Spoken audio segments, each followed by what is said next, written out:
Fundur settur í sveitarstjórn Norðurþings. Þetta fundur nummer 162 og við erum stödd hér í Orkustöðinni á Hrísmóum og það eru 20 mál á dagskrá þessa fundar. Fyrst það ársreikningar 2025, svo það aðalskipulag 2025-45, fyrri umræðum bæði þessi mál. Svo það grunnskóli Raufarhafnar, starfsemi þar. Mál númer 4 bréf til sveitarstjórnar. Mál númer 5 tillaga endurskoða fjárfestingar og framkvæmdaáætlun 26-29. Mál númer 6 endurskoðun samþykkt á gatnagerðargjöldum og fleiri gjöld. Mál númer 7 endurskoðun samþykktar sorphirðu. Mál númer 8 endurskoðun regla lista og menningarsjóð. Mál númer 9 óskum stofnun tveggja frístundalóða í landi Þrastalundar. Mál númer 10 Húsavík Harbor Apartments EHF sem óskar eftir lóðastækkun í Hafnarstétt 17. Svo það fundargerðir til staðfestingar, það fjölskylduráð, skipulags- og framkvæmdaráð, byggðaráð, stjórn Hafnarsjóðs Norðurþings og að lokum Orkuveita Húsavíkur. Og við bara göngum til dagskrár. Það mál númer 1. Það ársreikningur Norðurþings 2025 til fyrri umræðu en á 518. fundi byggðaráðs var eftirfarandi bókað að byggðaráð þakkar Hólmgrími frá Deloitte fyrir ítarlega góða yfirferð á ársreikningi 2025 og byggðaráð vísar ársreikningum til fyrri umræðu í sveitarstjórn og það sveitarstjóri sem hefur máls. Gjörðu svo vel, Katrín.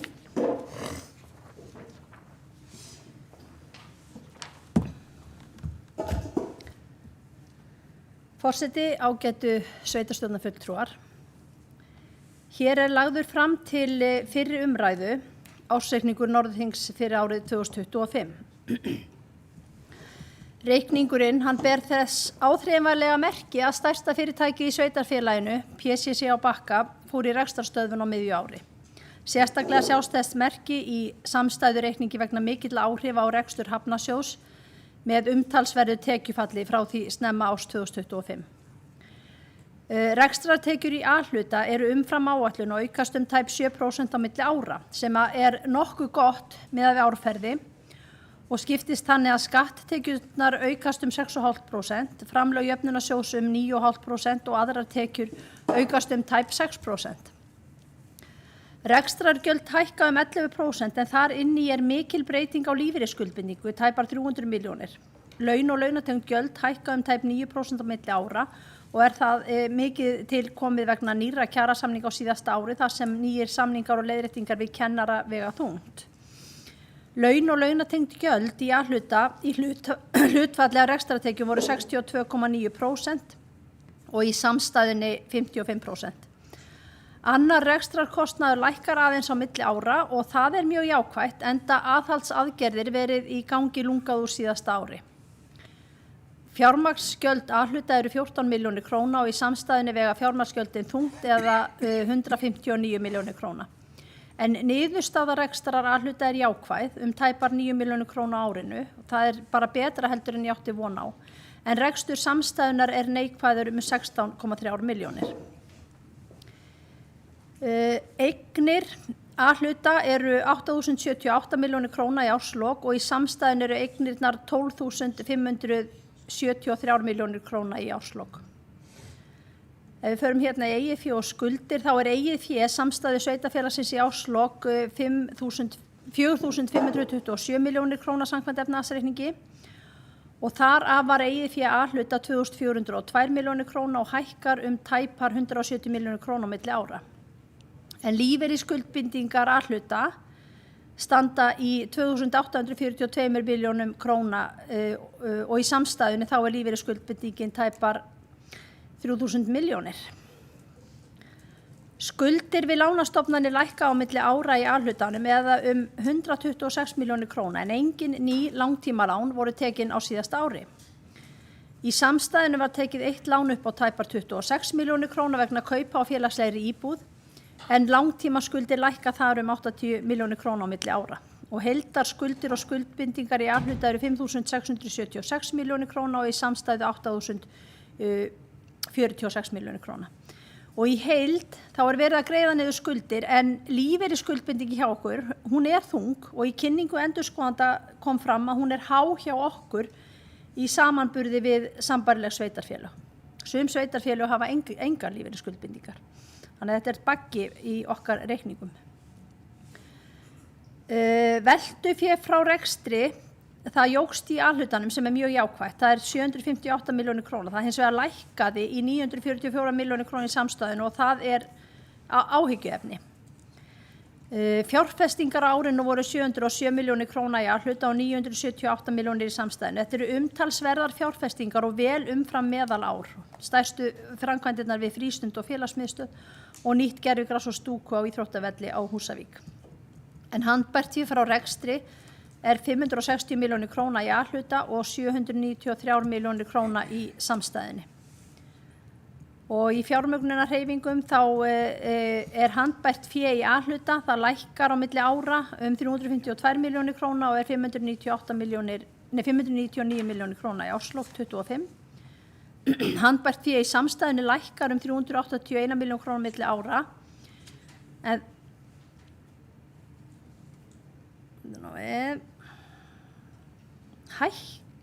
lækkar 381 milljón króna milli ára og 1098 milljónir króna í árslok sem bara nokkuð gott.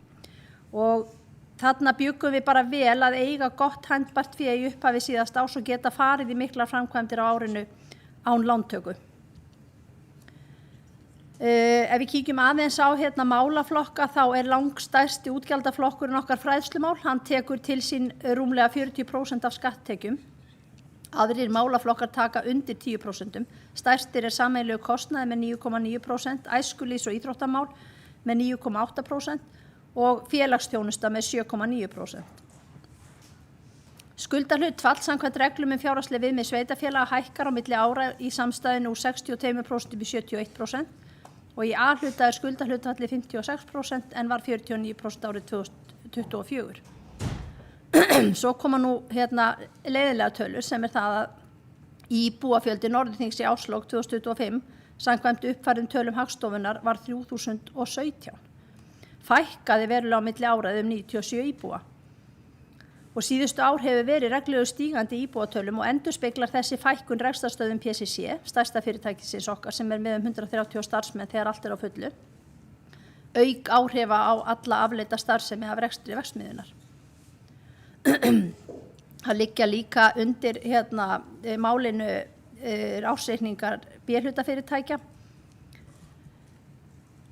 Kemur fram í reikningum að Orkuveita Húsavíkur greiðir arð til Norðurþings upp á 70 milljónir króna. En Hafnarsjóðurinn, hann var með tap upp á 189 milljónir króna, samanborið við 27 milljónir króna tap árið áður.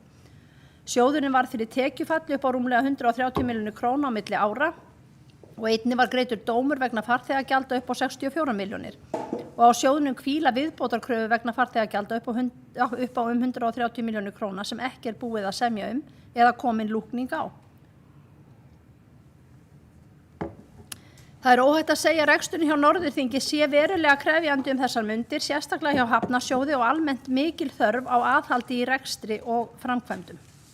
Ég ætla ekki að hafa þetta lengra núna, en við síðari umræðu þá mun liggja fyrir endurskoðunarskýrsla þar sem farið mjög ítarlega yfir alla helstu þætti ársreiknings þessir. Mér langar samt aðeins að geta þess í lokin að í dag bárust jákvæðar fréttir að fyrirhugaður uppbyggingu hjúkrunarheimilisins, þannig að vonandi fara hjóla atvinnulífsins að snúast aðeins á fljótlega á þessu næstu mánuðum. Biðtíma sem sagt lokið og það barst engin kæra, þannig að nú komið á samningssamband við Pekron EHF, tilkynningu töku tilboðs sem var send frá FSR til bjóðenda núna rétt fyrir hádegi í dag. Því hefst nú hönnunarfasi verkefnisins í samtali FSR við leigusala og rekstraraðila sem HSN og verður það verkefni unnið áfram af festu.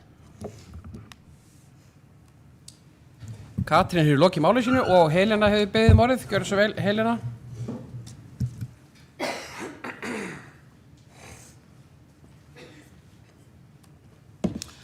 Forseti, við ræðum hér í dag í fyrri umræðu ársreikning Norðurþings fyrir árið 2025. Niðurstöðurnar sem birtast hér í draugunum þykir mér mikilvægt að setja í samhengi við árið á undan til að skilja stöðu sveitarfélagsins eins og hún í dag. Þannig sjáum við skýrt hvernig rekstrarumhverfi hefur breyst og hvernig við höfum brugðist við.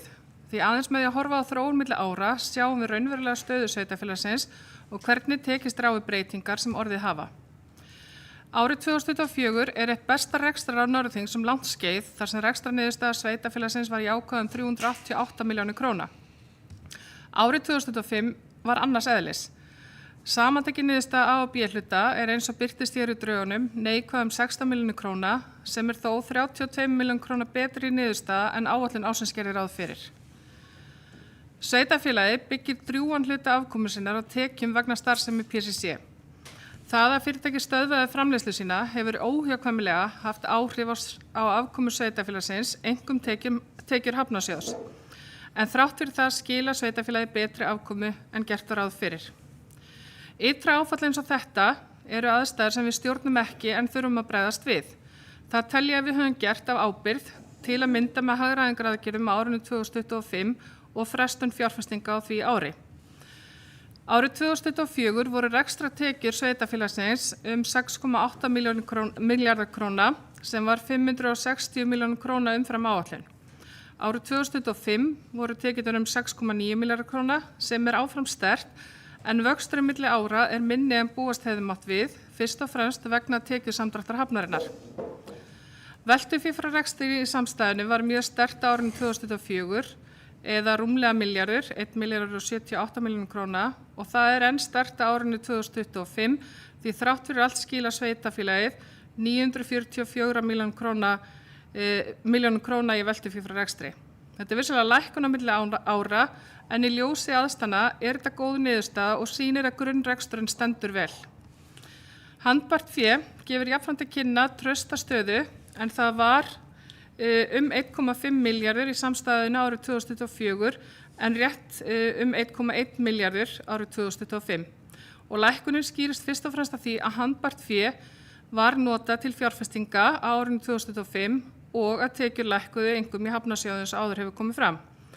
Handbært fé sveitarfélagsins er áfram yfir 1 milljarði króna sem er gott í samanburði við sambærileg sveitarfélag. Skuldir eru að lækka og eru hóflegar með við umfang fjárfestinga síðustu ára og ytri aðstæður.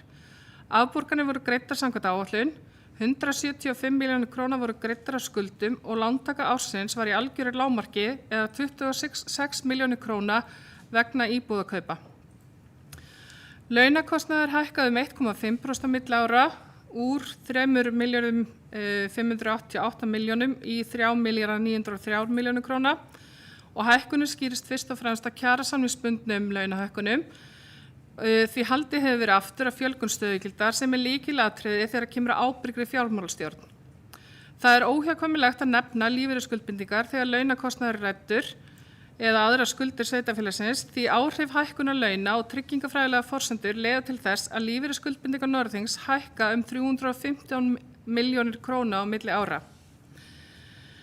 Þegar við berum saman árin 2024 og 2025 þar sjáum við að 2024 var metár með jákvæðri niðurstöðu upp á 388 milljónir. 2025 var ár sem stórt áfall í atvinnulífinu hafði áhrif á tekjur, sérstaklega hafnarinnar, en þó skila sveitarfélagi betri afkomur en áætlanir gerðu ráð fyrir. Rekstraráföll eru ytri en ekki innri og unnið hefur verið úr þeim með hagræðingu og frestun fjárfestinga. Skuldastaðan hvað varðar langtímaskuldir er góð. Þrátt fyrir rekstrarhalla árinu 2025 styrkist eiginfjárstaða sveitarfélagsins og þrátt fyrir rekstraráfall stendur sveitarfélagi fjárhagslega sterkt í árslok 2025. Við í meirihlutanum höfum brugðist við áföllum á ábyrgð, haldið aga í rekstri, forgangsraða skynsamlega og varið grunnþjónustu til að halda fjárhagsstöðunni áfram sterkri. Samanburður milli áranna 2024 og 2025 sýnir að þessi nálgun er að skila árangri, jafnvel þegar á móti blæs. Helen hefur lokið máli sínu og með leyfi varaforseta.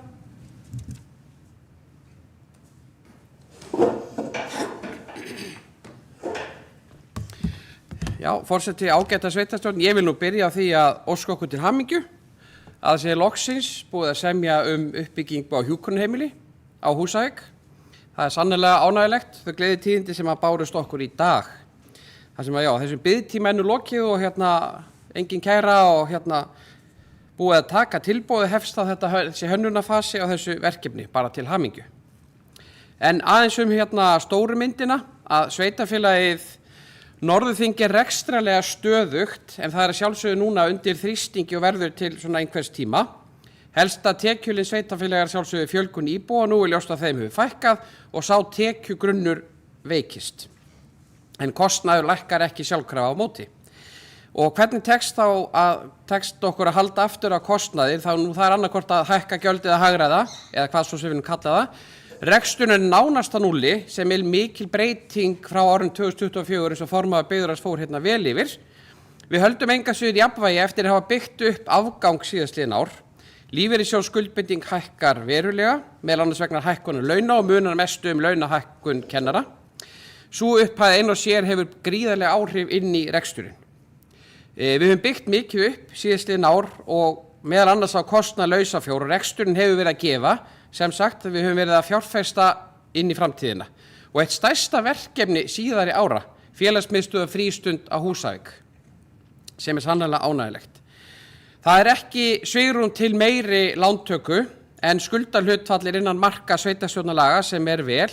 A-hlutin í jákvæður en það er B-hlutin sem að dregur reksturinn niður og munar að sjálfsögðu mestu núna Hafnarsjóð. Kjarnastarfsemin er sjálfbær eins og var farið hérna yfir, án þess að gefa neitt en fyrirtæki sveitarfélagsins skapa ákveðna áhættu. Og rauðu flögginni þetta eru fækkun íbúa og minnkandi tekjur og meðan kostnaðurinn helst óbreyttur. Lífeyrissjóðsskuldbindingin eykst verulega sem er ytri þáttur sem við höfum engin áhrif á og er auðvitað erfitt fyrir sveitarstjórnir að fá allt í einu lága lífeyrissjóðsskuldbindingu og svo næsta ár kemur allt í einu há lífeyrissjóðsskuldbinding, þannig að þetta er mjög flókið fyrir sveitarfélög að standa í þessu.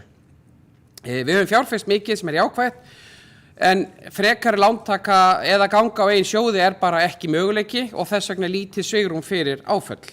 En við erum með tækifæri í höndunum, reksturinn í jafnvægi og sveitarfélagið er ekki í neinni krísu, við höldum stöðu og það er auðveldara að byggja upp í jafnvægi en úr taprekstri. Og við erum að byggja upp innviði og undirbúa vöxt og það hlýtur að vera markmið og verkefni okkar allra kjörinna fulltrúa og þeirra sem eru núna að fara í framboð. Starfsfólkið okkar á mikla hvatningu skilið og þakkið fyrir sitt vinnuframlag og spurningin er ekki af hverju er verið að eyða, heldur hvernig höfum við verið að fjárfesta og framkvæma. Og við þurfum að tryggja að sú vinna sem við höfum staðið í undanfarin ár saman skili tekjum að fólksfjölgun eigi sér stað, skulum hafa þetta rétt, og skapa hér atvinnu til að standa undir velferðinni. Norðurþing er í stöðu þar sem það getur umbreytt fjárfestingu í vöxt og ef það tekst að tengja rekstur, atvinnu og íbúa fjölgun saman. En orðið laust.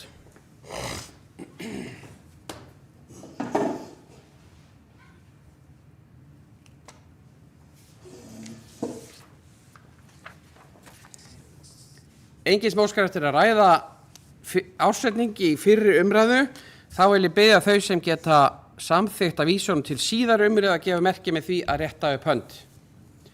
Það er samþykkt samhljóða og við fyrir þau mál nr. 2 sem er aðalskipulag Norðurþings 2025-2045 en á 235. fundi skipulags- og framkvæmdaráðs var bókað að ráðið leggur til í sveitarstjórn að hún gerir tillögu vinnuhóps aðalskipulagsvinnuna að úrvinnslu athugasemda að sínum, samanber fundagerð ráðsins frá 3. mars síðastliðnum auk viðbóta vegna nýrra umsagna Veðurstofunnar. Svo er það nr. 2. Ráðið leggur til í sveitarstjórn að hún samþykki aðalskipulagstillöguna með þeim breytingum sem gerðar hafa verið að beiðni ráðsins. Og nr. 3. Skipulags- og framkvæmdaráð leggur til í sveitarstjórn að hún samþykki einnig fyrirliggjandi kortlagningu vega í náttúru Íslands sem fylgja aðalskipulagstillögunni. Og það er formaður skipulags- og framkvæmdaráð sem ætlar að fylgja þessu eftir. Gjörðu svo vel, Sofía.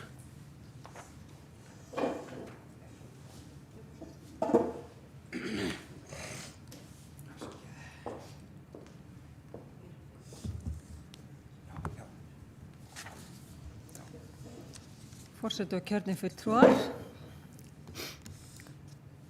Það var upphæð þessa kjörtímabils eða á fundi sveitarstjórnar Norðurþings þann 18. ágúst 2022 að samþykkt var að hefja vinnu við endurskoðun aðalskipulagsins.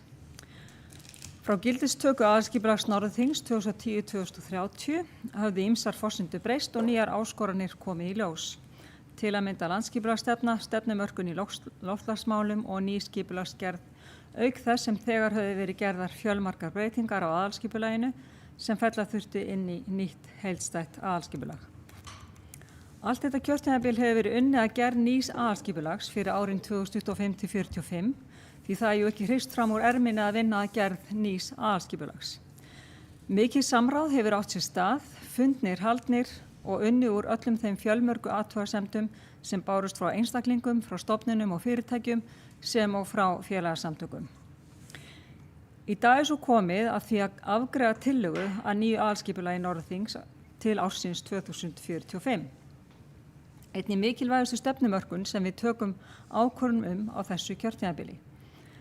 Aðalskipulagi mótar hvernig samfélagið okkar þróast, hvar við byggjum, hvernig við verndum náttúruna, hvernig innviðir okkar verða uppbyggðir og í raun hvernig við sjáum framtíð Norðurþings fyrir okkur. Aðalskipulagið byggir á þeirri skýru sýn að Norðurþing sé gott samfélag.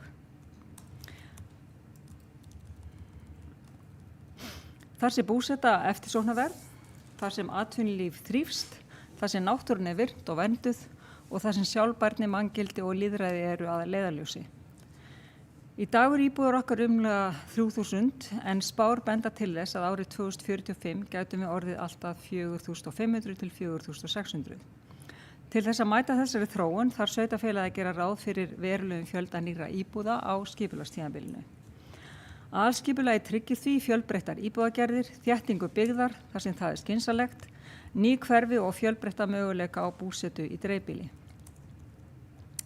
Með vexti samfélagsins fylgja kröfur öfluga grunnþjónustu svo sem þörf fyrir nýja leikskóla á Húsavík, áframhaldandi starfsemi í grunnskólum sveitarfélagsins, uppbyggingu nýs hjúkrunarheimilis sem vorum að hafa góðar fréttir af hér rétt í þessu og framtíða nýtingu Hvamms svo eitthvað sem nefnt. Að auki eru grænu svæðin, gönguleiðir og íþróttasvæðin sett í öndvegi. Atvinnulíf í Norðurþingi er sterkt og fjölbreytt þrátt fyrir áföll sem duni hafa yfir, en skipulagi markar enn skýrari stefnu með áframhaldandi uppbyggingu á Bakka, þar sem hugmyndin grænan iðgarð byggðan á hringrásarhagkerfi verður leiðarljós. Styrking sjávarútvegs og ferðaþjónustu og möguleikar á fiskeldi og jarðhita nýtingu. Aðalskipulagi tryggir að þessi vöxtur verði sjálfbær og taki mið af náttúru, innviðum og íbúavelferð. Samgöngur eru forsenda öflugs samfélags en skipulagi gerir meðal annars ráð fyrir auknum umferðisöryggisaðgerðum, heildstæðu neti göngu og hjólaleiða í öllum þéttbýliskjörnum, nýrri tengingu á Botnsvatni og endurbótum á hafnarmannvirkjum. Í veitumálum eru sett fram skýr viðmið vatnsvernd, fráveitu, heitt vatn og raforku. Einn þáttur skipulagsins er umhverfis- og náttúruvernd en aðalskipulagi verndar ræktunarlönd, verndar vistkerfi og menningarminjar, fjallar skógrakt og endurheimt votlendis eftir því sem við á og styður við orkuskipti og kolefnishlutleysi. Nýting vindorku er skilgreind með ábyrgum hætti og með skýrum takmörkunum, en sveitarfélagi vill huga að því að nýta vindorku til að stuðla að orkuöryggi. Í því skyni eru vindorkuver sem hafa vinnu heitin, Reyðarárgarður og Hnótasteit sett inn á aðalskipulag og afmörkuð á uppdrætti sem iðnaðarsvæði. Þar sem vindorkuverin hafa ekki fengið umfjöllun í rammaáætlun eru svæðin einnig tímabundið skilgreind sem varúðarsvæði í samræmi við lög verndar- og orkunýtingaráætlun og skipulagsreglugerð. Verði vindorkuver heimiluð í orkunýtingarflokki í rammaáætlun þarf að breyta aðalskipulagi til samræmis og fella niður varúðarsvæði. Í skipulaginu er settur ítarlegur skipulagsrammi fyrir miðbæ Húsavíkur. Þar er lögð áhersla á lifandi miðbæ með blandari landnotkun, aðlaðandi og öruggt gönguumhverfi, vönduð almenningsrými, vernd kennileita og gömlu byggðarinnar og markviss verkefni til að styrkja heildarmynd bæjarins. Þetta er lykilatriði fyrir fallega bæjarmynd, ferðaþjónustu og gott mannlíf. Aðalskipulagið sem nú liggur fyrir er mjög vandað, byggt á miklu samráði, ítarlegum gögnum og faglegri greiningu. Það skapar skýran og metnaðarfullan ramma fyrir framtíð Norðurþings, framtíð sem byggir á samfélagslegri velferð, öfluga atvinnulífi, vernd náttúru og sterkum innviðum. Ég vil nota hér tækifæri og þakka öllum þeim sem komið hafa ferlinu fyrir virkilega fagleg og vel unnin störf. Hitan og þungan af vinnunni við endurskoðun aðalskipulagsins hefur verið á höndum Gauks Hjartarsonar skipulagsfulltrúa og starfsmönnum hans, þeim Ragnheiði Ingibjörgu Einarsdóttur og Sigurdísi Sveinbjörnsdóttur, ásamt starfshópnum sem sveitarfélagið skipaði, en í honum voru Kristinn Jóhann Lund, Eysteinn Heiðar Kristjánsson og Sigurborg Ósk Haraldsdóttir. Eysteinn sagði sig frá starfshópnum síðastliðið sumar en þá tók sæti hans Hjálmar Bogi Hafliðason. Ráðgjafi við skipulagsvinnuna Efla og undir styrkri handleiðslu Hrafnhildar Brynjarsdóttur sem hefur leitt vinnuna og gert það með glæsibragð. Ég vil líka þakka fulltrúum skipulags- og framkvæmdaráðs á hverjum tíma fyrir góða yfirsýn, ábyrgð og rýni. Með samþykkt þessa skipulags tökum við mikilvæg skref inn í næstu áratugi með ábyrgð og metnaði. Soffía hefur lokið máli sínu, orðið laust.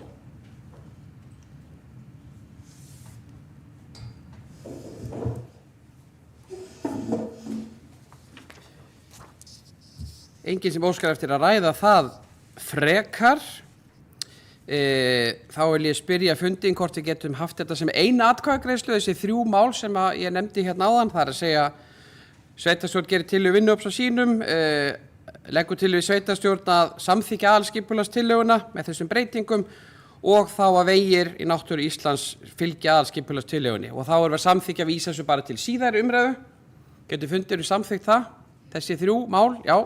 Þá berum við þetta upp undir einni atkvæðagreiðslu og þetta falli allt saman undir eða eitt af saman með samþykkja það og þá að vísa þessu til síðari umræðu. Þau sem geta samþykkt það gefur merki með þeir réttu upp hönd. Það er samþykkt samhljóða. Takk fyrir það. Við förum í mál númer 3 sem er grunnskóli Raufarhafnar, sú starfsemi. Á 237. fundi fjölskylduráðs var eftirfarandi bókað. Fjölskylduráð tekur undir með skólaráði grunnskóla Raufarhafnar að mikilvægt sé að skólahúsnæðið sé ennþá aðgengilegt og verði vel við haldið. Ráðið beinir því til skipulags- og framkvæmdaráðs að sjá til þess að svo sé gert og reglulegt eftirlit verði með húsnæðinu. Ráðið tekur einnig undir að mikilvægt sé að mokstur og hálkuvarnir séu í forgangi fyrir akstur skólabarna og beinir því til byggðaráðs að brýna það við vegagerðina. Fjölskylduráð harmar þá stöðu sem upp er komin en til að tryggja að hægt sé að uppfylla skólaskyldu grunnskólabarna á Raufarhöfn leggur ráðið til við sveitarstjórn að skólahald á Raufarhöfn verði fært í grunnskóla Öxarfjarðar. Og það er formaður fjölskylduráðs Kristinn Jóhann Lund sem ætlar að fylgja þess eftir. Gjörðu svo vel, Kristinn.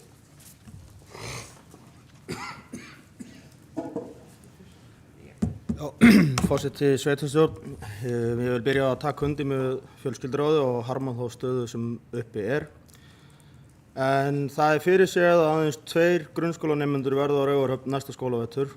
Í ljósi þess var svo ákvörðun tekin í fjölskylduráði að leggja til við sveitarstjórn og skólahald yrði lagt af á Raufarhöfn og fært yfir í grunnskóla Öxarfjarðar. Meirihluta núverandi skólaárs hefur þetta verið fyrirkomulagið sem við höfum verið að vinna eftir þegar að ljóst var að ekki var hægt að halda út í skólastarfið þetta skólaár og hefur það gengið mjög vel. Eins og skólaráð kom inn á sínu fundi þarf að tryggja að skólahúsnæðinu verði haldið við og aðgengilegt og að vegagerðin sjái til þess að snjómokstur og hálkuvarnir verði í forgangi fyrir skólaakstur. Já, takk. Kristinn hefur lokið máli sínu, orðið laust. Með leyfi varaforseta.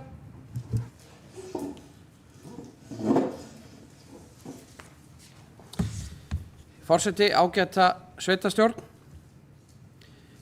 Kjarni málsins er að málið snýst ekki stefnu heldur raunverulega stöðu sem hefur þróast yfir í þetta úrræði og síðan þessa stefnumótandi ákvörðun sem við erum stödd á þessum stað núna sem er dapurlegt eins og ráðið hefur fjallað Skólinn er mjög lítill og 2 lykilstarfsmenn hættu störfum í þessari tilraun okkar til þess að halda úti grunnskóla þjónustu á Raufarhöfn. Málið er viðkvæmt í meira lagi í þessari brothættu byggð. En staðan er svo að við getum ekki haldið uppi þessari lögbundnu skólastarfi og lausnin er að flytja nemendur tímabundið í Öxarfjarðarskóla. Engin rekstrargrundvöllur sem er þeirra aðeins 1 nemandi mögulega væri við skólan eða jafnvel 3 eða 4. Ég vil eins að taka undir með svona lykiröddum í samfélaginu að við hörmum þessa stöðu sem upp er komin og mikilvægt að loka engum dyrum inn í framtíðina. Þetta eru áhyggjur og þetta eru vonbrigði skóli og skólinn þarna tákn og ekki bara þjónusta, enda líkir þáttur í byggð og fjölskylduvænni búsetu. Það er mikilvægt að muna að skólastarf er ekki að færast frá Raufarhöfn vegna stefnu. Mætti kannski frekar segja áratuga stefnu leysis í byggðamálum íslensku þjóðarinnar og ríkisvaldsins. Þetta er ekki sparnaðaraðgerð, heldur viðbrögð okkar og það er togstreita á milli stefnu ríkisins í efla brothættar byggðir og þeirri stöðu sem upp er komin í skólamálum á Raufarhöfn. Við þurfum að leita allra leiða og leggja áherslu á að styrkja samfélagið, fjölga íbúum, bæta innviði og styðja atvinnu og svona framtíðarsýn. Það þarf að halda upp í byggð með markvissum hætti. Það kallar á aðkomu ríkisvaldsins, hið snarasta, eins og við höfum kallað eftir allt þetta kjörtímabili þar á undan og þar á undan. Og þær aðgerðir sem að þegar hefur verið brugðið til hafa ekki náð að snúa við þeirri þróun sem að nú blasir við. Það er sannarlega búið að gera ýmislegt en það er bara ekki búið að gera nóg. Ríkið styður byggðina en sveitarfélagið situr uppi með að taka þessa erfiðu ákvörðun.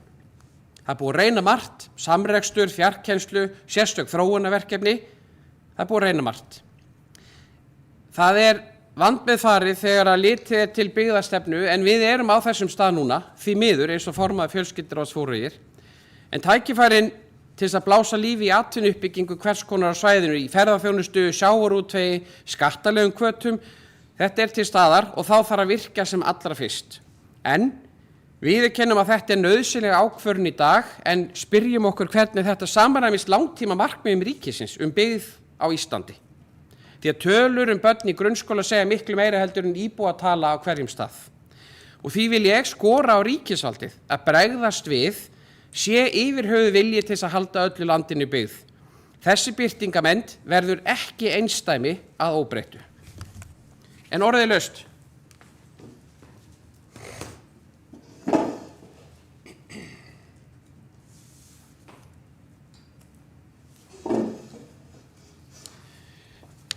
Ekki fleiri sem vilja tjá sig þetta mál, það verður biðja þau sem geta samþykkt að skólahald sem satt flytjist frá grunnskóla Raufarhafnar yfir í Öxarfjarðarskóla með því að gefa merki með því að rétta upp hönd. Það er samþykkt samhljóða.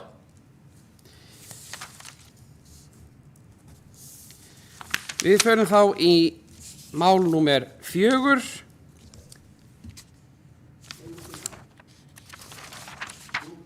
Já, á eftir 3 kemur 4. Við förum í mál númer 4, það er bréf til sveitarstjórnar Norðurþings, en á 237. fundi fjölskylduráðs þá var bókað að fjölskylduráð þakkar Birgittu fyrir innsend erindi. Fjölskylduráð er sammála því sem fram kemur í erindinu að sundlaugin sé mikilvægur innviður sem styður við lýðheilsu, forvarnir og félagsleg gildi. Norðurþing hefur ekki tekið neina ákvörðun að hætta að vera heilsueflandi samfélag. Hafa ber í huga það að bjóða upp á þjónustu sundlaugunar er einungis einn af mörgum þáttum þess að vera heilsueflandi samfélag. Á tímum það sem þrengir að rekstri sveitarfélagsins er það óhjákvæmilegt að horfa til allra átta og finna misjafnar leiðir til þess að mæta tekjufalli eins og sveitarfélagið upplifir nú. Þrátt fyrir styttri opnunartíma með þessum breytingum er þjónustan ennþá opin fyrir íbúa og gesti okkar í 13 klukkustundir á dag á virkum dögum og rúmar 6 klukkustundir helgar. Þjónusta sundlaugarinnar er einungis lokuð 3 daga á ári, það er að segja 1. maí, jóladag og nýjársdag. Við ákvörðun breyttan opnunatíma var stuðst við mismunandi tillögur með tilliti til mismunandi vaktafyrirkomulags og greiningu á sparnaði við hverja leið. Einnig var stuðst við nýtingartölur á sundlauginni til að meta fjöldan sem að breyttur opnunatími myndi mögulega hafa áhrif á og reyndað aðlaga að því eftir bestu getu. Ekki stendur til að endurskoða þessa ákvörðun að svo stöddu og orðið laust. Kristinn hefur beðið orðið, gjörðu svo vel Kristinn.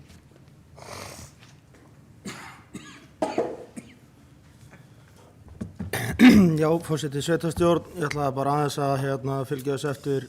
Þetta er sem sagt bréf sem erindi sem berst sveitarstjórn frá Birgittu Bjarney, varðandi breyttan opnunartíma í sundlauginni. Þar sem hún óskaði eftir svörum innan 14 daga frá því að hún sendi bréfið, þá tók fjölskylduráð þetta fyrir og erindinu var svarað þar. Liggur síðan hér fyrir, það sem er stílað á sveitarstjórn. það ekkert sem ég vil bæta við bókun fjölskylduráðs, mér finnst það mjög skýr og góð. En ég ætla bara að taka undir henni hér aftur. Kristinn hefur lokið máli sínu, orðið er laust.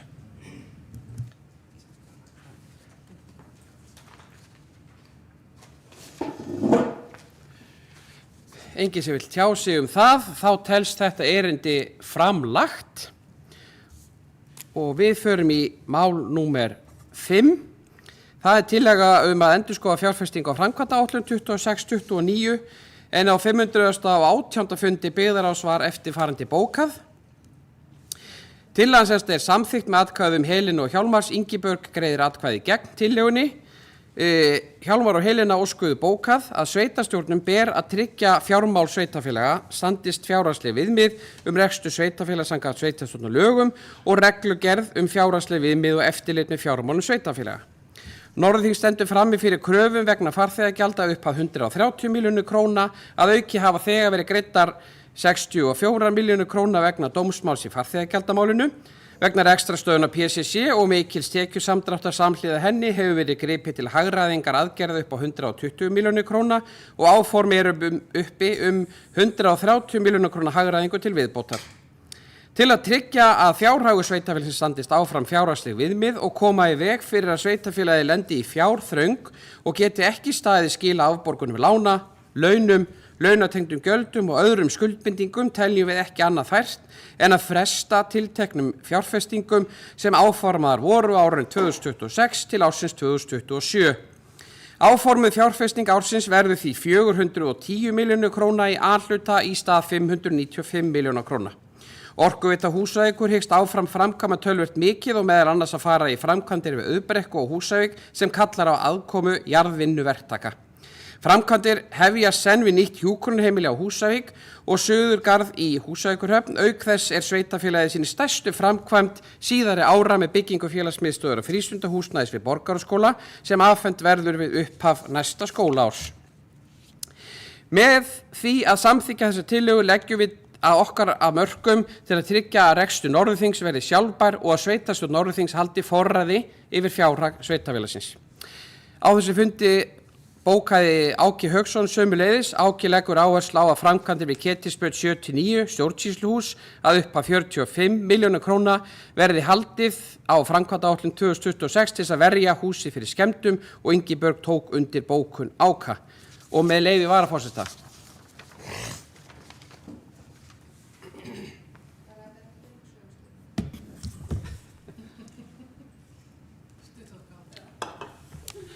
Forseti ágæta sveitarstjórn, þessa endurskoðun fjárfestinga og framkvæmda, þá leggjum við þess að til að framkvæmdum sem áætlað að vara ráðast í árið 2026 að fjárhæð 190 milljónir króna verði frestað til ársins 2027.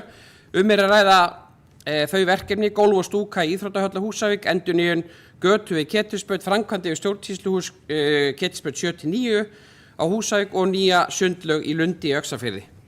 Áfram eru þá haldið með framkvæmdir við félagsmiðstöð og frístundahúsnæði annars vegar og Suðurgarð hins vegar.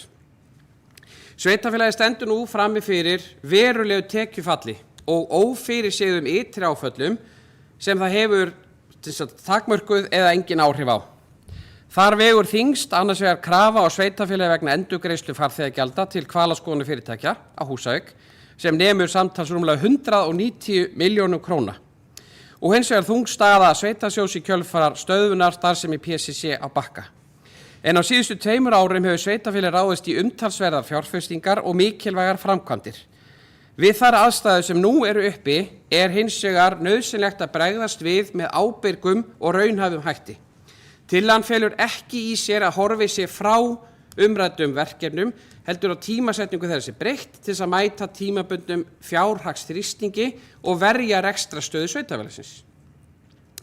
Með því að fresta framkvæmdum að upphæð 190 milljónir króna frá 26 til 27 skapa svigrúm til þess að draga úr álagi á fjárhag sveitarfélagsins, styrkja lausafjárstöðu og minnka þörf á frekari lántöku eða niðurskurð í grunnþjónustu. Slík ráðstöfun sérstaklega mikilvæg á tímum þegar hlúa þarf að rekstrar öryggi sveitarfélagsins leið og stutt við fjölskyldur og atvinnulíf sem einnig finna fyrir áhrifum þessara ytri áfalla.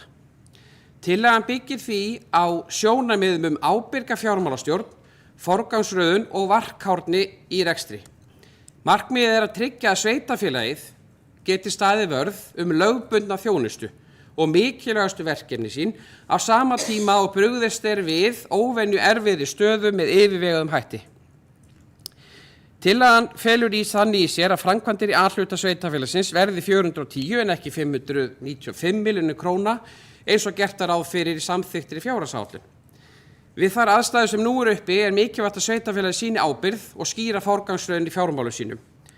Á tímum þegar tekjur dragast saman og óvissa ríkir eðlilegt að leggja megin áherslu á grunnþjónustu við íbúa og aðgerðir sem styðja við fjölskyldur og atvinnulíf í sveitarfélaginu. Það skiljanlegt að vilji sé til staðar til að halda áfram fjárfestingum í ýmsum verkefnum. Hins vegar þarf á slíkum tímum að spyrja hvort rétt sé að ráðast í framkvæmdir sem ekki snúa beint að grunnþjónustu þegar ljóst að sveitarfélagið stendur frammi fyrir verulegum fjárhagslegum áskorunum. Ábyrg fjármálastjórn felur í sér að horfa til heildarhagsmuna samfélagsins, forgangsraða verkefnum og taka erfiðar en nauðsynlegar ákvarðanir til að tryggja stöðugleika í rekstri sveitarfélagsins til framtíðar. Eitt liggur þó fyrir að fjárhagslegt svigrúm sveitarfélagsins mjög takmarkað. Verkefnin eru mörg og viljinn til uppbyggingar mikill, en staðreyndin sú að fjármunir einfaldlega ekki til staðar í dag til þess að ráðast í allt sem áætlað var að gera. Því þarf að forgangsraða af ábyrgð og tryggja fyrst og fremst að sveitarfélagið standi traustum fótum og geti sinnt grunnþjónustu íbúa.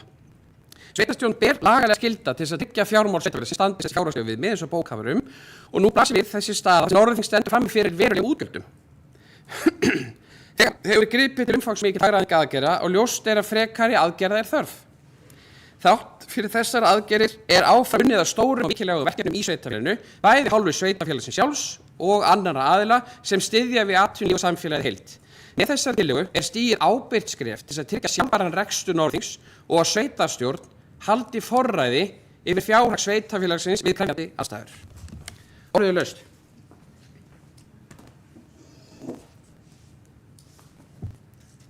Helena hefur beðið margir svo vel. Helena.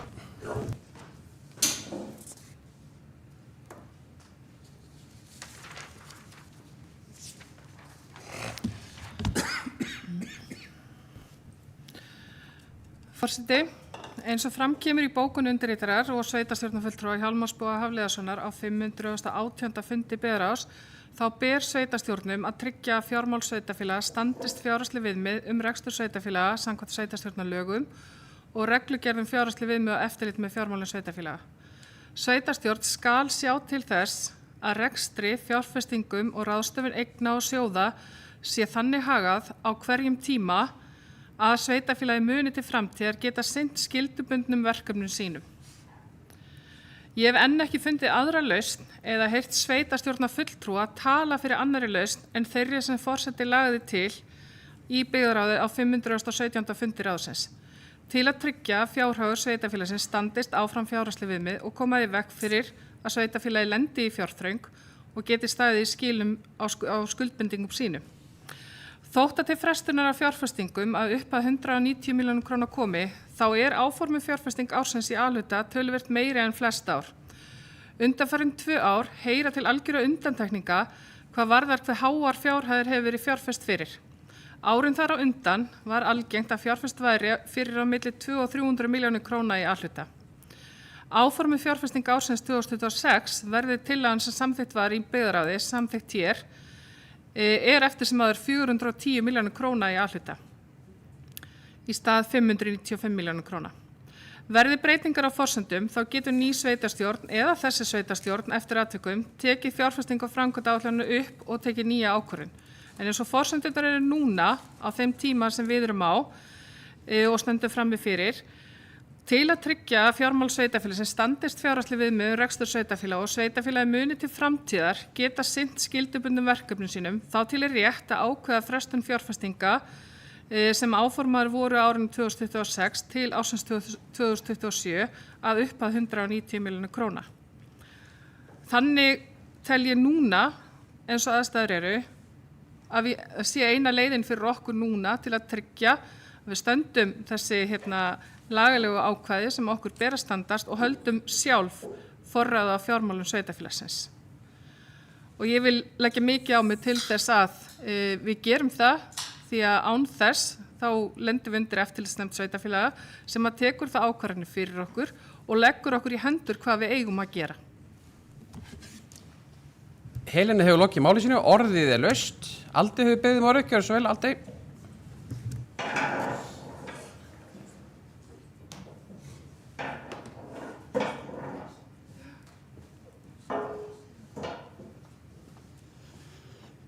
Forseti, það er eitt sem að ég er aðeins að spá. Ég fekk send skilaboð áðan þar sem að var verið að spyrja mig út í þetta mál af því að það er svo ekki lýsandi í rauninni heitið eða í inngangnum á málinu hvað þetta snýst. Þannig ég fór að velta fyrir mig bara núna, afsaki ég hefði þetta verið búin að senda þetta á forseta, hvort við ættum ekki að hafa tillöguna til þess að málið skýrist betur hvað þetta fjallar. Þannig að mér langar að biðja ritara forseta að skoða það á eftir ef þau hafa tök á, hvort það væri skynsamlegt að hafa það þar inni. Að málinu, þessari tillögu, ég er ekki hlynnt því að þetta sé gert og mér finnst það bara ekki tímabært. Mér finnst ekki tímabært að taka svona stóra ákvörðun akkurat núna. Það er nefnilega mikilvægt að sveitarfélagið haldi vörð samfélagið á krefjandi tímum og þessi niðurskurður, hann mun bitna á börnum, verktökum og samfélaginu heild sem að ég get ekki staðið með eins og staðan er akkurat núna. Það kom fram í ræðu áðan sambandi við að við grunnþjónustu að við þurfum að halda vörð það. Ég get ekki betur séð en sundlaugin í Lundi sé einmitt grunnþjónusta sveitarfélagsins. Af því að við erum ekki með aðstöðu til að bjóða upp á nema þá á Húsavík eða á Raufarhöfn sundkennslu fyrir börnin sem eru í Lundi. Og ég velti fyrir mér kostnaðinum við að keyra börnin á milli og samtalinu sem var búið að eiga sér stað í tengslum við það að það ætti að byrja sundkennsluna, var það ekki næsta vor. Já, næsta vor. Og ef við erum að fresta þessum framkvæmdum ár, þá erum við einmitt að fresta sundkennslan geti hafist ár í Lundi. Þannig að þetta er grunnþjónusta, myndi ég segja. Það kom líka fram áðan að þau hafa ekki heyrt aðra lausn.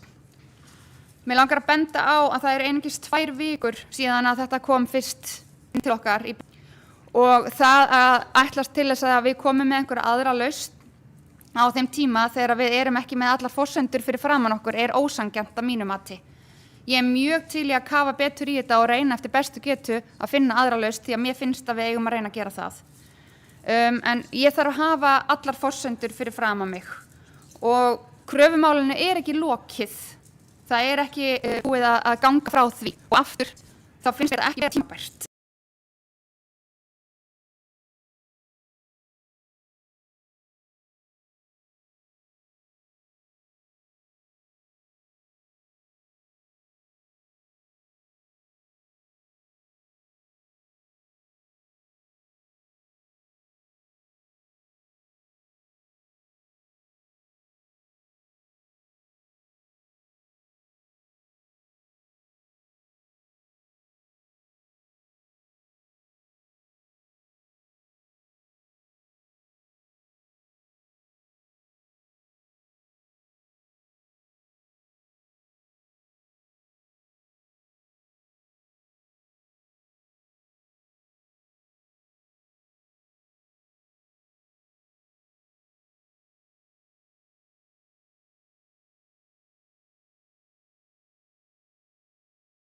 Forseti, sérstofna fólk. Ég tek undir allt sem Aldi var að segja. Ég ætla ekki að fara nánar í það en þetta eru, maður sér það á samfélagsmiðlum samvinnu og þetta allt saman og það tala ábyrga fjármálastjórn. Þetta er tekið af þessar framkvæmdir og því er bara hent út í gísmóið, bara hent í samfélagið. við ætlum ekki að framkvæma þessar tilteknu framkvæmdir. Það hins vegar fer svolítið í verktaka og fjölskyldufólk fyrir austan að ætla ekki í þessar framkvæmdir. Ég bara segi það að staðan hjá verktökum er ekki góð og hún mun vera mun verri eftir þessa ákvörðun. Og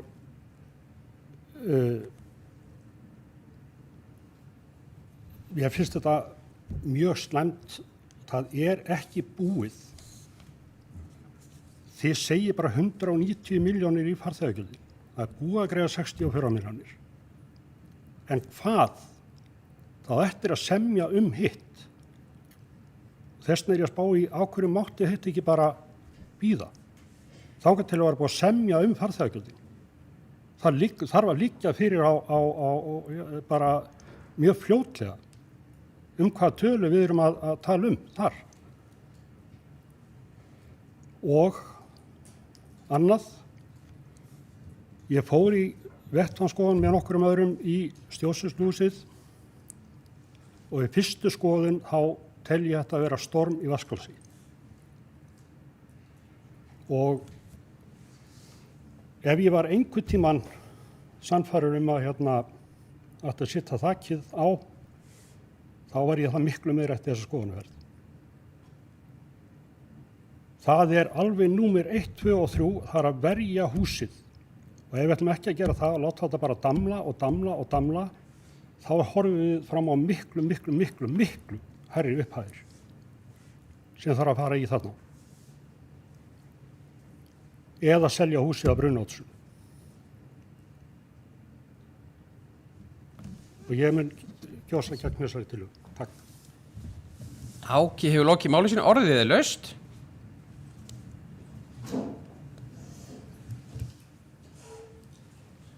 Eiður hefur beðið orðið, gjörðu svo vel. Eiður.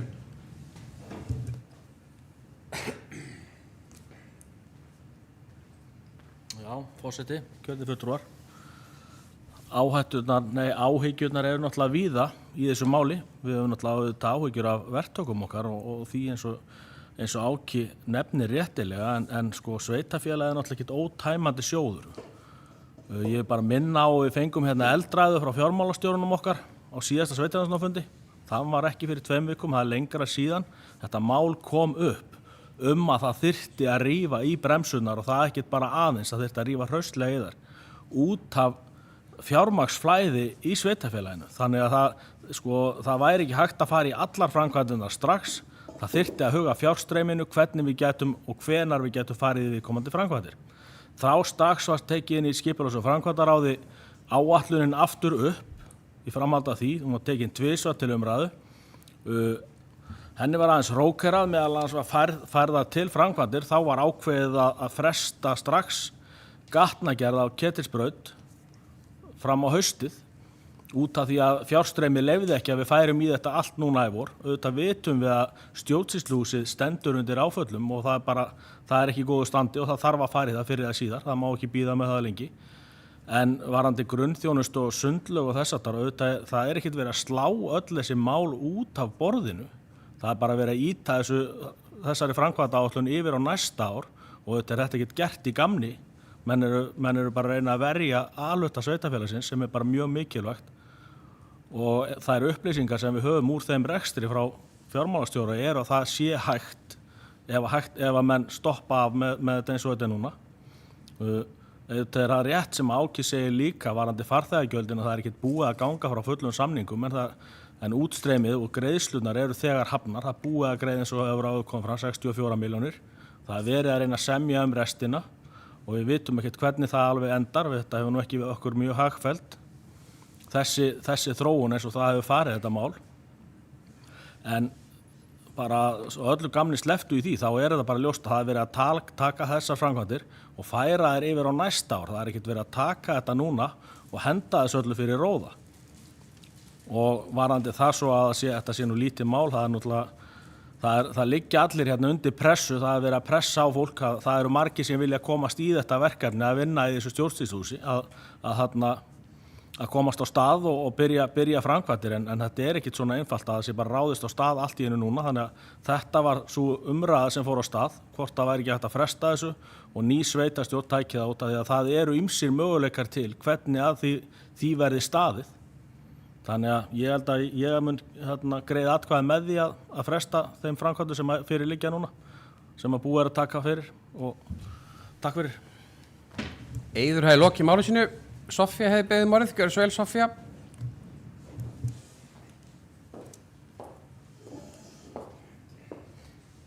Forseti. Já, þetta er ekki léttbær ákvörðun sem við erum að taka hér í dag. Í rauninni bara mjög þungbær því að þetta eru framkvæmdir sem við höfum viljað fara í og klára. Þetta eru framkvæmdir sem við ætluðum að fara í á þessu kjörtímabili og ég nefni hér sérstaklega til dæmis sundlaugin í Lundi, talandi grunnþjónustu, því að þetta er mjög mikilvægt verkefni. En eins og staðan er akkurat núna, hún blasir við okkur, að þá eru hendur okkar algjörlega bundnar. Og ég vil bara benda á það að það er hægt að taka upp framkvæmdaáætlun aftur í haust, gefum okkur það að málin þróist til hins betra, til betri vegar. En eins og staðan blasir við okkur núna, að þá er þetta ákvörðun sem við verðum að taka. Nú, við vorum að hafa góða fréttir af hjúkrunarheimili og þannig að við getum hort björtum augun til, vonandi haustsins og framtíðarinnar fyrir verktaka sveitarfélagsins. En eins og staðan er í dag, að þá er þetta ákvörðun sem við verðum að taka. Soffía hefur lokið máli sínu. Orðið er laust. Aldi hefur beðið orðið. Gjörðu svo vel, Aldi.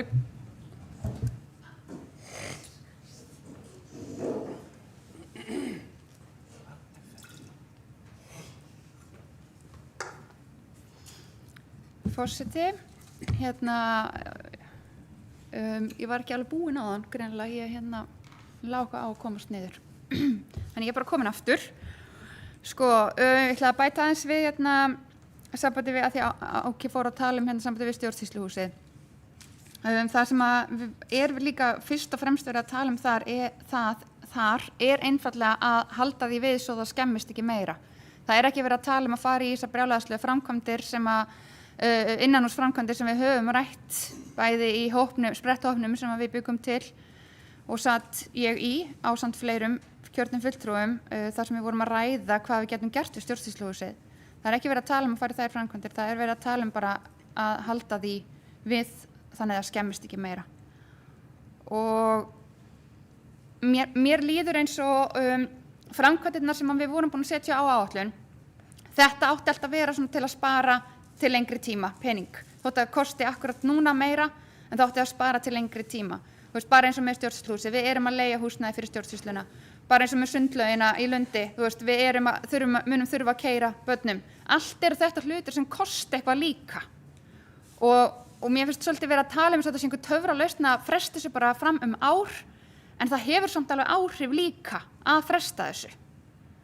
Og ég er ekki tilbúin í að samþykkja áhrifin sem það mun hafa. Og kom líka að íta verkefnum undan sér. Það sé verið að tala það. Og mín reynsla er svolítið þannig að þegar við erum að íta verkefnum undan okkur endalaust, að þá gerast þau ekki. Og ég man eftir því þegar við vorum að tala til dæmis að leggja gervigrasi og byggja stúkuna upp á velli, á Húsavík, á fótboltavelli, að þá var einn af hlutunum sem við ætluðum líka að gera, sem var 100%, bara það var svona samhljóða samþykkt þarna inni í sveitarstjórn með þessa framkvæmd sem var farið þarna, að því það átti að fara í höllina og stúkuna líka.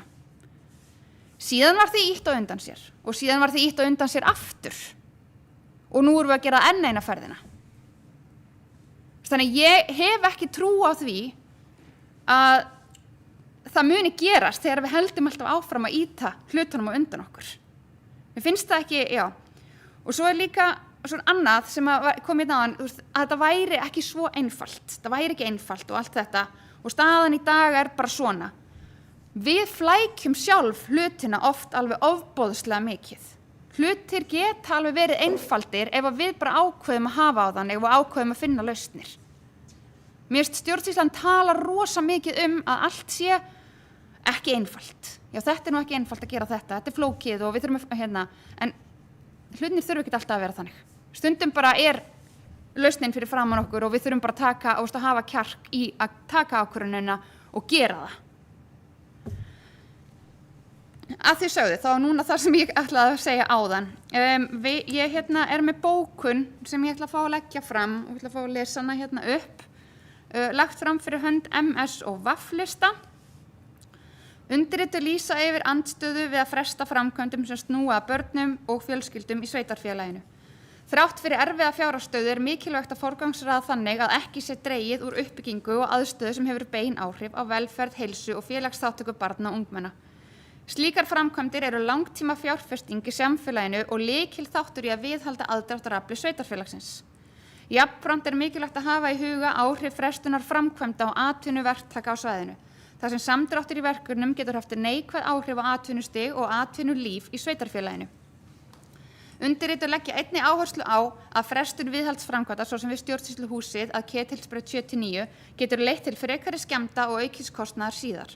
Undirrituð telja því að leita eigi annarra leiða til hagræðingar sem bitna síður á barnafjölskyldum, innviðum og atvinnulífi í sveitarfélaginu. Og undir þetta rita Aldey, Áki, Benóný og Ingibjörg og ég sendi þetta á ritara.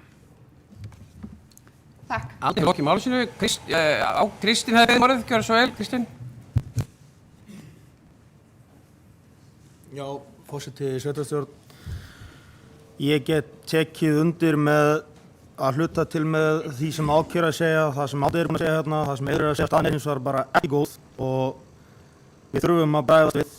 Mér langar ekkert að velja eina framkvæmd umfram aðra til að reyna að pikka út eitthvað eitt verkefni, hvort sem það golf og stúka í íþróttahöllinni eða Sundlaug Lundi eða Ketilsbraut 79. Þannig að ég bind hins vegar vonir við að hlutin breytist bara sem fyrst og hægt að endurskoða þessi ákvörðun og taka upp framkvæmda sem fyrst og þá fara í öll þessi verkefni því öll eru brýn og það alveg rétt það sem Aldey segir þegar við vorum að ræða fótbolta sem sagt Gerðugras og Stúk og talaði að fjallina. Staðan núna alls ekki svo sama og þegar við vorum að ræða mál, gagnvart öllum sem framkvæmdum, þetta við öll sem framkvæmdaáætlun. Þannig að þó að það sé leiðileg ákvörðun þá held ég bara að það sé ekki hægt að gera annað og þegar við talum að skoða aðrar hagræðingar þá finnst mér til dæmis bara við hafa hægt nóg á fjölskyldusvið og langar bara alls ekkert að ganga yngra þar heldur en við erum búin að gera og finnst bara nauðsynlegt að verja það sem við getum að verja þess vegna líka bara frekar til í að fresta þessum framkvæmdum vonandi sem styðst. Takk fyrir mig. Kristín hefur lokið máli sínu. Áki hefur nefnir málið. Öðru sinni, Björnsson Áki. Forseti, ágætt og sveitarstjórn.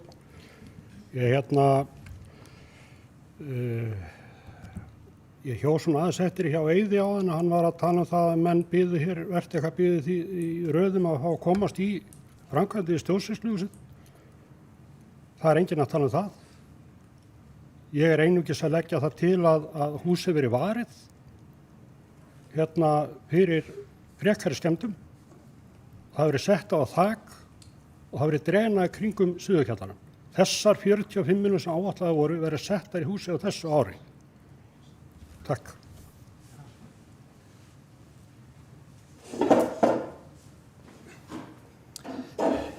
Já, oddviti Sjálfstæðisflokksins hefur óskað eftir við tækjum fundarhlé og forseti nú sem að verða við því eins og nú venja stundum þegar að koma óvæntar bókanir þá höfum við stundum tekið fundarhlé þannig að forseti sem að verða við því að gefa stutt fundarhlé.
Já, fundi er framhaldi í sveitarstjórn Norðurþings og Helena Eydís sem við beðum orðið. Gjörðu svo vel, Helena.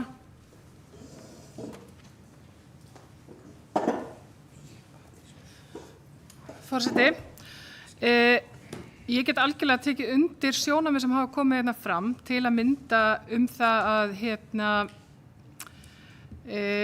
þetta hafi áhrif á verktaka og þess háttar, en hér erum við að stýra sveitarfélag og fjárhæði þess og það finnst mér við þurfa að hafa í huga. Og við þurfum að verja fjárhag sveitarfélagsins.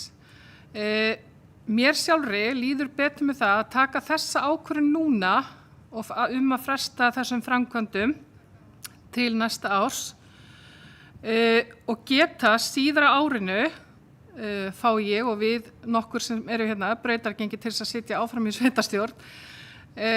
Þá líður mér betur með það að geta tekið nýja ákvörðun eftir kosningar sem fæli í sér að rúlla einhverjum af þessum framkvæmdum á stað. En eins og staðan er núna og til að koma í veg fyrir það fari að stað undirbúningur, síðan verða forsendur bara vondar fyrir okkur. Segjum bara að við náum ekki samningum varðandi farþegagjöldin og við þurfum að greiða það sem að þar er. Það er vond niðurstaða fyrir okkur. Þá er orðið á seint kannski að grípa í þessa handbremsu og fresta þessum framkvæmdum 1 ár. Við erum að tala að fresta 1 ár. Ég veit líka að afleiðingarnir eru óþægilegar eins og til dæmis það að vera í leiguhúsnæði með stjórnsýsluna, að þurfa að leysa úr málum varðandi sundkennslu barna í Lundi. Það eru erfiðar og vondar ákvarðanir að þurfa að taka, en það er enn verra að mínu mati að lenda undir eftirlitsnefnd sveitarfélaga og vera ekki sjálf ráða það hvað ákvarðanir þurfum að taka. Þess vegna vil ég taka þessa ákvörðun núna en geta tekið nýja ákvörðun þegar ef að koma fram nýjar forsendur eða ef að staðan batnar á einhvern hátt. Það er mín afstaða í þessu máli. Helena hefur lokið máli sínu, orðið er laust. Með leyfi varaforseta. Já, forseti, ágæta sveitarstjórn. Hér liggur frammi bókun frá minnihluta sveitarstjórnar með vísan í hagsmuni barna og ungmenna og því erum til svara. Við erum í einhverju stærstu framkvæmd sem sveitarfélagi hefur farið í síðari ár. Gagngert fyrir börn og ungmenni, félagsmiðstöð, frístundastarf. Þannig að ég hafna því nú algjörlega að það sé ekki verið að hugsa hagsmuni barna og ungmenna hér í þessu stóra samhengi. Mér langar að vitna í það og minna á það. Við fórum í könnun og eftir lokun PCC hjá fyrirtækjum. Þeir verktakar sem við þurftum helst að taka tillit til, samkvæmt þeirri könnun voru jarðvinnu verktakar og Orkuveita Húsavíkur er einmitt núna að fara í talsverðar framkvæmdir til þess að mæta meðal annars því.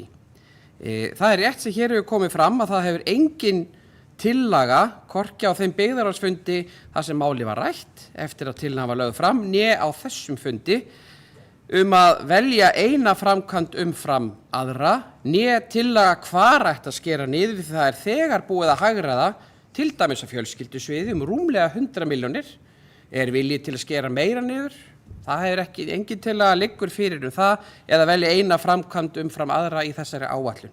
Því miður. Þannig að staðan er svona og ég mun greiða atkvæði með þessari tillögu. Orðið laust.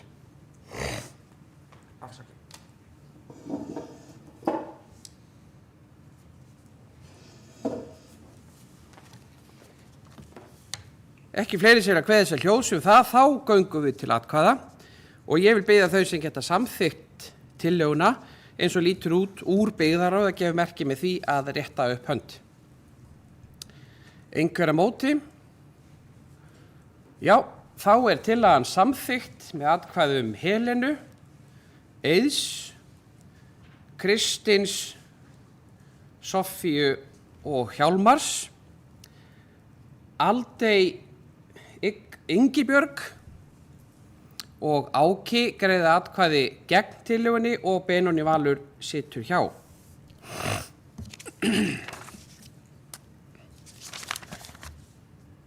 Þá Þá förum við í mál númer 6.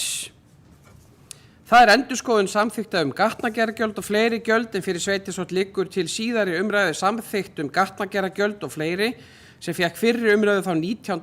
febrúar síðastliðinn. Orðið laust þennan lið. Engi sem vill kveða sér hljóðs það, þá vil ég biðja þau sem geta samþykkt þetta að gefa merki með þeir rétta upp hönd.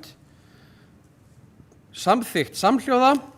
Mál númer 7 er endurskoðun samþykta sorphirðu en fyrir sveitarstjórn liggur til síðari umræðu endurskoðun samþykta sorphirðu. Heilbrigðisnefnd Norðurlands eystra hefur tekið máli fyrir á fundi sínum og samþykkt sorphirðu og var eftirfarandi bókað að heilbrigðisnefnd samþykkir fyrirliggjandi drög og vísa þeim til afgreiðslu í sveitarstjórn í samræmi við 2. málsgrein 59. grein laga númer 7 síðan 1998 hollustuhætti og mengunarvarnir og orðið laust. Ekki öll í einu með það. Engin sveit kveða sér hljóðs það, þá vil ég biðja þau sem geta samþykkt þessar samþykktir með sorphirðu að gefa merki með þeir rétta upp hönd. Það er samþykkt samhljóða og við förum í mál númer 8 sem er endurskoðun reglna lista- og menningarsjóð. En á 237. fundi fjölskylduráðs var eftirfarandi bókað að ráðið samþykkir uppfærða reglur lista- og menningarsjóð og vísar þeim til staðfestingar í sveitarstjórn og orðið laust. Er fulltrúin að biðja orðið? Nei, engin sem veit kveða sér hljóðs það, þá vil biðja þau sem geta samþykkt þessar uppfærðu reglur að gefa merki með því rétta upp hönd. Samþykkt samhljóða. Já. Mál númer 9 sem er óskun stofnun 2 frístundalóða í landi Þrastarlundar en á 235. fundi skipulags- og framkvæmdaráðs var bókað að ráðið leggur til sveitarstjórn og stofnun lóðana 2 verði samþykkt. Orðið laust.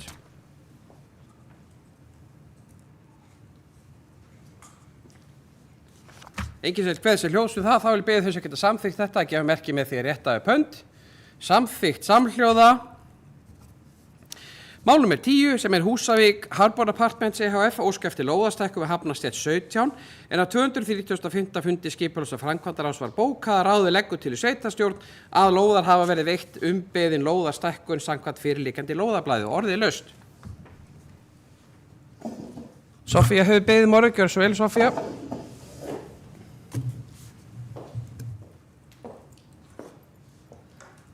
Forseti, rétt að fylgja þessu máli eftir. Þetta er mál sem á rekja til loka síðasta kjörtímabils og var meðal annars kynnt á íbúafundi á Húsavík í upphafi þessa. Þetta er uppbygging sem er mjög spennandi en lagðist í dvala en nú með nýjum eigendum er að komast til framkvæmda á ný sem er mjög ánægilegt fyrir okkur og okkar sveitarfélag. Þetta mál var að staðsningu sorp og hjólaskýri sem upphaflega átt að vera á þaki hússins en til að byggingin skyggi ekki á útsýni meðal annars til og frá kirkjunni að þá er það fært til og að hluta til niðurgrafi og til þess þarf lóðastækkun. Og í stað þess að fara í breytingu á deiluskipulagi sem fylgir mikil kostnaður að þá er ákveðið að heimila þessa lóðastækkun. Sofía hefur lokið máli sínu, orðið er laust.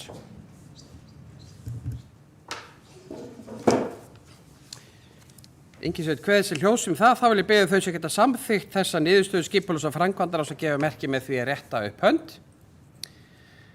Samþykkt samhljóða og við höfum þá lokið afgreiðslu liðum og áður en við förum í stutt hlé þá ætla forseti að óska eftir því að fá að taka aftur upp mál númer 2 vegna þess að forseta urðu á þau mistök að sú venja var að setja aðalskipulag sveitarfélags í 2 umræður eins og samþykktirnar okkar kveða á stór stefnumarkandi mál fyrir 2 umræður en samkvæmt öllu þarf skipulag ekki aðalskipulag að fara í 2 umræður þannig að hefja fundin eftir hlé á því að leiðrétta þetta mál forseta.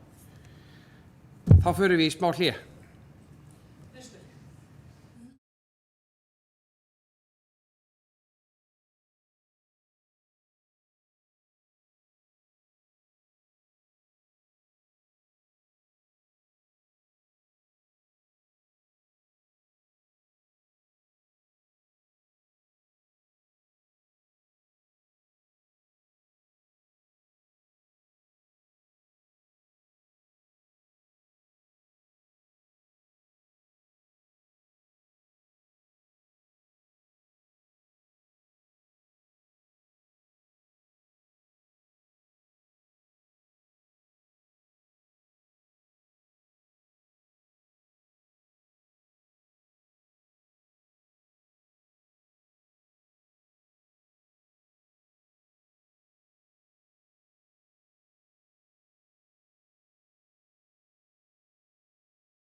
Já, fundi framhaldið í sveitarstjórn Norðurþings og forseti ætlar að fá að taka upp mál nr. 2 sem aðalskipulag 2025 til 2045 en forseta urðu á þau mistök að vísa þessu til síðari umræðu að fá samþykki fyrir því og samþykki sömuleiðis fyrir hinum 3 málunum í málinu sem hefði ekki breyst milli umræðna enga síður. En ég vil þá óska eftir því að skipulagið sé samþykkt eins og það lítur út núna og bera það upp undir atkvæði. Þau sem geta samþykkt að gefa merki með því að rétta upp hönd. Þessa fyrirliggjandi tillögu. Takk fyrir það, samþykkt samhljóða og fundarritari verður við því. Já, þetta gott. Þá förum við í fundagerðir til afgreiðslu, umræðu. Það fyrst mál númer 11, 12 og 13 fundagerðir fjölskylduráðs númer 236, 7 og 8 og biðja kjörna fulltrúa að taka, segja í hvaða fundargerð og það hvaða liði í þeirri fundargerð fólk óskar eftir að taka til máls og orðið laust. Kristín Jóhann hefur beðið orðið.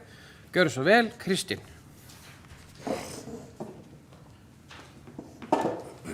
Herðu, já, það forseti, sveitarstjórn. Það hérna fundagerð 237, mál númer 7. Það heitir samkomulag hreyfiverkefni endurnýjun en þar sem sagt liggur til samþykktar nýr 3 ára samningur við Íþróttafélagið Þingeying. En Norðurþing og Íþróttafélagið Þingeyingur hafa undirritað nýjan 3 ára samstarfssamning sem ætlað að styrkja enn frekari stoðir undir starfsemi félagsins og efla íþróttastarf og hreyfingu í sveitarfélaginu. Samningurinn felur í sér að Íþróttafélagið Þingeyingur tekur yfir umsjón og ræstingar í íþróttahúsunum í Lundi og á Kópavogi. Samkvæmt heldur svo hreyfinni áfram með skóla, frístundar og íþróttastarf þar sem skipulagðar íþróttaæfingar fram bæði innan skólatíma og í lengri viðveru barna. Jafnframt verður því að auka yngri barna því að bjóða 5 árgöngum leikskólabarna og beina æfingu. Það er gert ráð fyrir hreyfingu fyrir borgara 1-2 sinnum í viku það markmið að heilsu og íbúa á Íþróttafélagið mun jafnframt halda utan sumarfrístund í Öxarfirði. Ráð fyrir að samningurinn gerir kleift á starfsmanni í Íþróttafélagið til að sinna framangreindum verkefnum. Samningurinn markar mikil skref í áframhaldandi uppbyggingu íþróttastarfs og hreyfingar á svæðinu og efla þátttöku fyrir íbúa á aldri og ég var sem sagt og við þessu samningi og þetta frábært nátt og við maður auka þjónustu við og íbúa austan Tjörnes með þessum samningi. Kristín Jóki, við þessum þennan 7. lið í fundagerð fjölskylduráðs 237. Helena hefur beðið orðið, gjörðu svo vel, Helena. Forseti, já, ég var að taka með Kristín Jóhann að það ákveðið þessi samningur hérna en fyrst og síðast þá hefur verið frábært að fylgjast með Íþróttafélaginu Þingeyingi Vaxáta og gott að eiga samstarf við félagið og gott að það sé til í að eflast þennan og taka að þessi svona verkefni í samstarfi við sveitarfélagið. Helena Jóki málið, orðið laust þennan lið. Eða aðra liði í fundargerðum fjölskylduráðs, þá orðið laust. Helena hefur beðið orðið, gjörðu svo vel, Helena.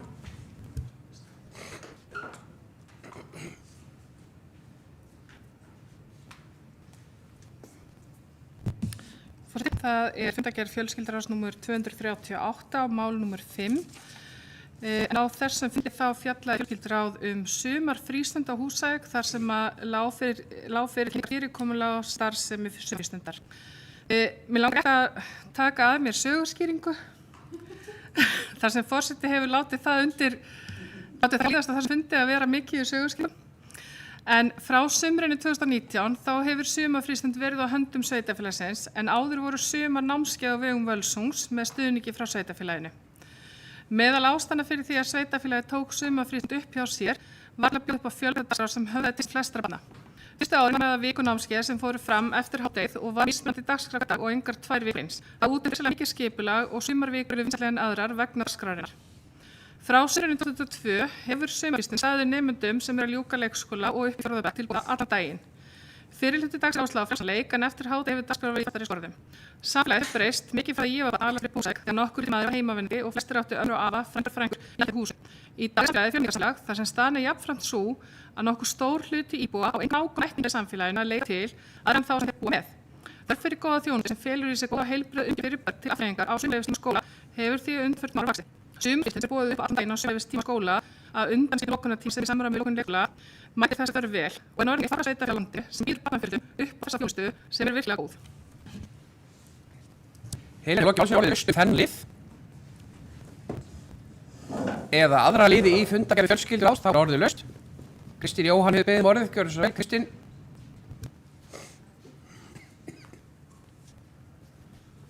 Það er fundargerð 238, mál númer 6. Þannig að fjölskyldur að bregja sem hvað endurskoðunar því að það var ekki gert ráð fyrir 16 ára ungmenna með stuðningsþörfir. Eftir endurskoðunar hægt að bjóða upp unnu hjá Bjartaðarsjóði fyrir þá einstaklinga sem eiga fædda 2008, 2009 og 2010. Þannig gert ráð fyrir tíma vinnudegi og mun heildar tímafjöldi fara eftir fæðingar og gert ráð fyrir að það fylgi yktingum til stuðnings. Þannig að maður bara veit aðtöklega á því að sem sagt, þetta var sett á. Takk. Kristín hefur lokið orðið laust þið eða aðra liði í fundargerð fjölskylduráðs, þá er laust.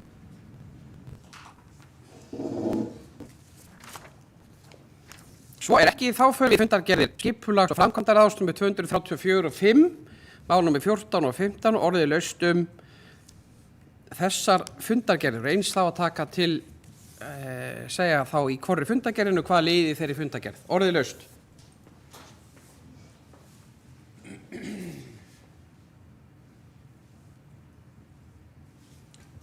Helena hefur beðið orðið, gjörðu svo vel, Helena.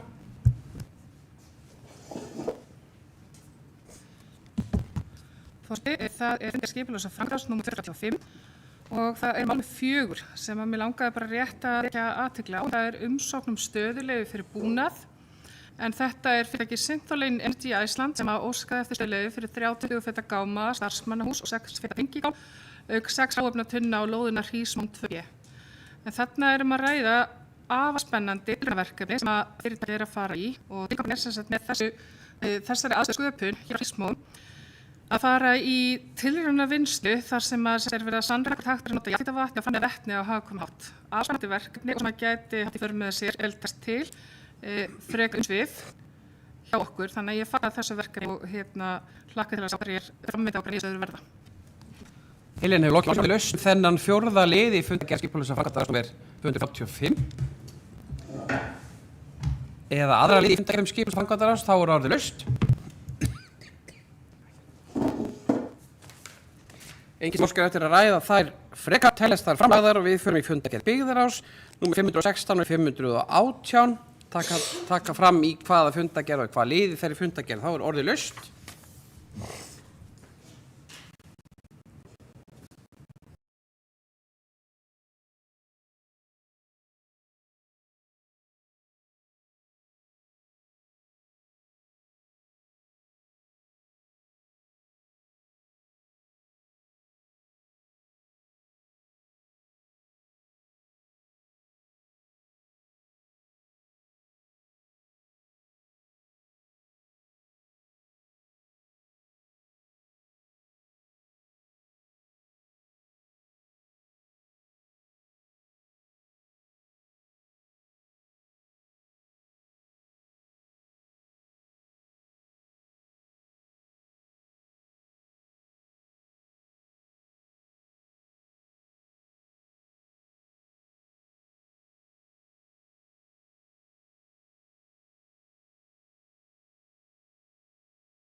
enginn sem óskar eftir að ræða þær frekar eða yfir höfuð, þá teljast þær framlagðar. Við förum í mál númer 19 sem er stjórn Hafnarsjóðs Norðurþings, fundur númer 41, orðið laust.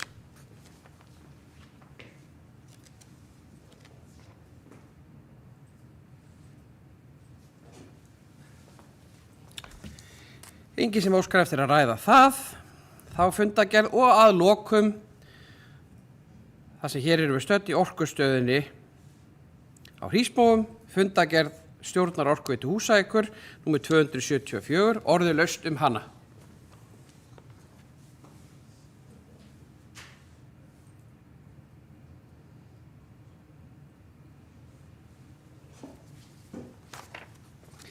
Enginn sem óskar eftir að tjá sig hana, þá telst hún framlögð, dagskrá fundarins tæmd og við förum í að lesa yfir fundargerð.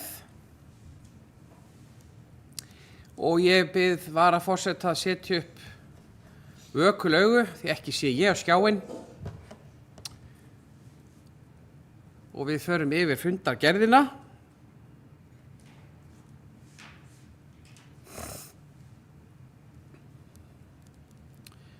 Er semst mál númer 1 upp á skjánum? Já. Mál númer 1 er semst ársreikningur. Þar tóku til máls Katrín, Helena og Hjálmar og sveitarstjórn samþykki samhljóða vísa ársreikningnum til síðari umræðu. Mál númer 2 er aðalskipulag Norðurþings. Þar tók Soffía til máls og málið samþykkt og skipulagið samþykkt eins og það liggur fyrir. Er þetta rétt hjá mér, ritari? Já. Þetta er rétt hjá mér. Mál númer 3 er grunnskóli Raufarhafnar. Þar tóku Kitti, Kristinn, Jóhann og Hjálmar Bogi til máls og sveitarstjórn samþykkir niðurstöðu fjölskylduráðs. Mál númer 4 er bréf til sveitarstjórnar. Þar tók Kristinn til máls og málið lagt fram. Mál númer 5 sem er tillögu endurskoðun fjárfestinga og framkvæmdaáætlunar. Þar tóku til máls Hjálmar, Helena, Aldey, Áki, Eiður, Soffía og Kristinn. Þar er lögð fram bókun sem ég ætla að hlífa okkur við að lesa og málið er samþykkt með atkvæðum Helenu, Eiðs, Kristins, Soffíu og Hjálmars, Aldey, Ingibjörg og Áki greiddu atkvæði á móti og Benóný Valur situr hjá. Er þetta rétt hjá mér? Já. Þá er það mál númer 6, endurskoðun samþykktar gatnagerðargjöld. Það er samþykkt samhljóða.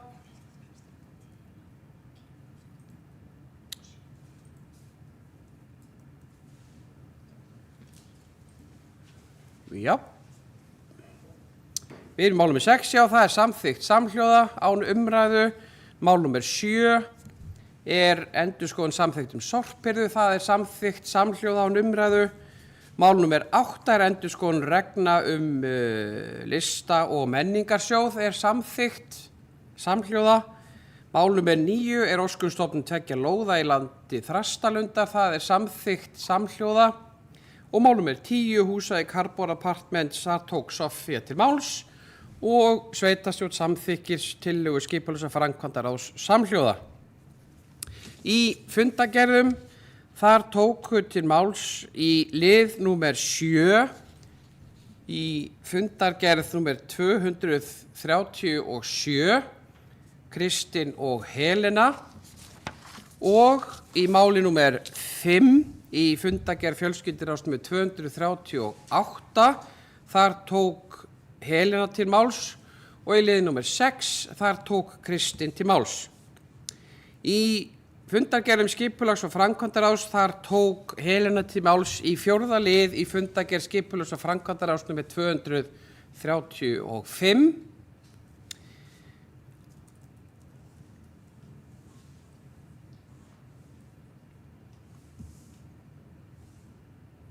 Já, og þá er það fundargerðir byggðaráðs. Fyrirgefðu, lið 4, já, afsakið. Það var liður 4, já. Fundargerðir byggðaráðs lagðar fram án umræðu, sömuleiðis stjórn fundagerð stjórnar Hafnarfjarðar Norðurþings og Orkuveitu Húsavíkur. Athugasemdir við fundagerðina? Svo er ekki, þá telst hún samþykkt og við slítum fundi.